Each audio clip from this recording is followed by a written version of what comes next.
नमस्ते साथियों। छठ पर्व का महाकुंभ पूरे भारतवर्ष में हर्ष और उल्लास के साथ समापन हो गया है। छठी मैया से प्रार्थना है कि हर देशवासियों का स्वास्थ्य और सौभाग्य दोनों उत्तम रखें। अब जैसा कि हम लोगों को मालूम है कि छठ पूजा समापन हो गई है और अब हम लोग गोपाष्टमी की तैयारी में हैं। गोपाष्टमी ये कार्तिक शुक्ल पक्ष के अष्टमी तिथि को आती है। षष्ठी से छठ प्रारंभ होता है। छठ होती है षष्ठी को और कार्तिक शुक्ल पक्ष के अष्टमी तिथि को गोपाष्टमी होती है। ऐसी मान्यता है कि इसी दिन कृष्ण भगवान ने गौ सेवा का कार्य प्रारंभ किया था और हम लोगों के लिए जानकारी बहुत उत्तम है, क्योंकि गोपाष्टमी और छठ पूजा दोनों प्राकृतिक से जुड़े हुए हैं। छठ पूजा में हम लोग सूर्य भगवान की उपासना करते हैं।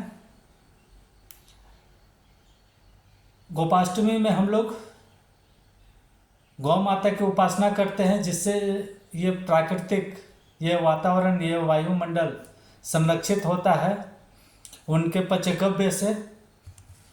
तो इस दिन हम लोग ये प्रण लेना है, क्योंकि ये सिर्फ गौपालकों के लिए नहीं, पूरे भारतवर्ष के लिए एक बहुत बड़ा उत्सव की तरह मनाए जाने वाला पर्व होना चाहिए, क्योंकि गौ माता ही जीवन प्रदान करती है धरती माता को। धरती माता को जो पोषक तत्व चाहिए वो उनको प्रदान करती है गौ माता अपने पंचगव्य के द्वारा। अब हम लोग गौ माता से दूर होते जा रहे हैं।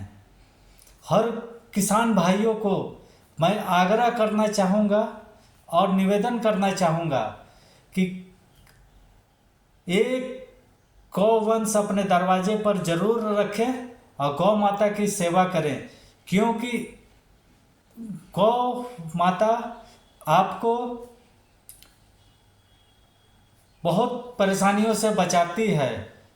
जैसे कि आप खाद लेने जाते हैं, बड़ी लंबी लंबी लाइनें लगती हैं, वेरिफिकेशन बहुत कराने पड़ते हैं, तब जा कर के मिलता है। वो जहर लेने के लिए भी आपको बहुत प्रयत्न करना पड़ता है। मगर प्राकृतिक खाद जो सुलभ से उपलब्ध हो सकता है, उसमें हम लोग थोड़ा सा प्रयास नहीं करते हैं। किसान भाई तभी स्वावलंबी और आत्मनिर्भर हो सकते हैं जब वो गौ माता की पालन अपने दरवाजे पर करें। उनके द्वारा प्राप्त गोबर, गौमूत्र, पंचगव्य को संरक्षित करके उत्तम स्वास्थ्य, उत्तम मिट्टी, उत्तम फसल, उत्तम जलवायु लिया जा सकता है।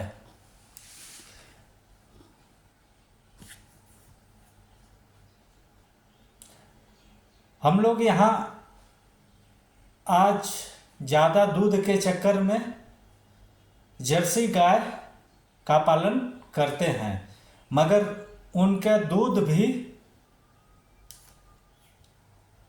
में उतनी पोषक तत्व, इतनी ताकत नहीं होती जितना कि देसी गोवंश के गोबर, गौमूत्र और दूध में होती है। हमारा यही प्रयास है कि हर किसान के दरवाजे पर गौ माता हो, नंदी हो, और वो भी देसी नस्ल की, भारतीय नस्ल की। तो तो इसको एक उत्सव के रूप में ले, और सभी से मैं प्रार्थना करना चाहूँगा कि अपने दरवाजे पर गौवंश जरूर रखें और उनकी सेवा करें। आपका स्वास्थ्य भी ठीक रहेगा, मिट्टी भी ठीक रहेगी और वायुमंडल भी शुद्ध रहेगा। क्योंकि जो खेत है उसको जीवन प्रदान करने का काम पंचगव्य ही करते हैं। तो हम लोग इस पावन गोपाष्टमी पर्व में ये प्रण लें कि गौ सेवा, गौ संरक्षण और खेती में संवर्धन, प्राकृतिक खेती से करने के लिए तत्पर रहें। इस विषय में आप लोगों की अगर कोई राय है तो आप मुझे दे सकते हैं, मैं उसी कार्य के लिए हूँ। मेरा प्रयास यह है कि मैं उन गौशालाओं को ज़्यादा से ज़्यादा शक्ति प्रदान कर सकूं जो गौशाला किसी कारणवश या आर्थिक अभाव में संरक्षित नहीं हो पा रहे हैं। तो उनको एक प्रयास है कि उनको संरक्षित करने का, उनको स्वावलंबी बनाने का। तो आप लोगों के क्षेत्र में भी कोई गौशाला है जिसको अभाव है तो आप मुझे बताएं, क्योंकि जहाँ गौ माता हो सकती है वहाँ अभाव नहीं होता है। व्यवस्थित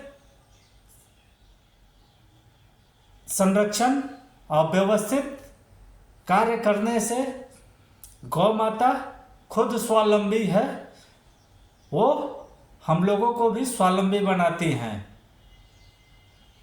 तो मेरा आप लोगों से यही प्रार्थना है कि गौ माता की रक्षा के लिए आगे आए और उनको संरक्षित करें, ताकि हमारा मिट्टी, हमारी ऊर्जा, हमारा फसल और वायुमंडल, जलवायु सभी शुद्ध हो। नमस्ते।